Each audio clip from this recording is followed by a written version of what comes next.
My name is Max Stewart, and I am a Micah intern from North Carolina. And this year I have had the privilege of living in Forty Prescott and serving from my worksite at St. Mary's Episcopal Church in Dorchester.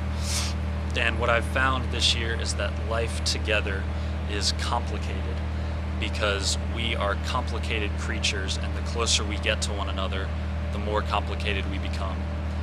And I think the church is also complicated because what the church is a group of people who have committed to doing life together.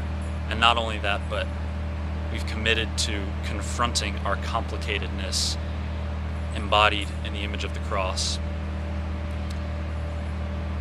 But what I've found is that, and what I believe is that we confront our complicatedness in the belief that it's worth it. It's worth it because on the other side of the chaos of the cross is the promise of the resurrection. And I think even though I've seen a lot of complicated things in the church this year, I think I've also seen the promise of resurrection. In my work site, one of the goals of this year was to bring together two churches to create a more sustainable future for the Episcopal Church in Dorchester, and that ended up being a very painful process that didn't work out. And it's worked out in a different way, and it's taking a different shape.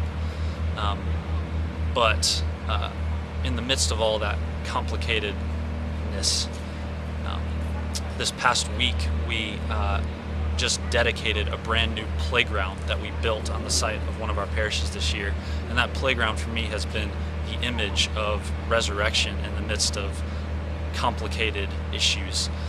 And we have Be Safe Camp happening there right now at our church, and 60 kids are using this playground every single day. And it's such an embodiment for me that even in the midst of chaos, resurrection can come. And that's the belief that I live by, and that's why I think life together is worth it.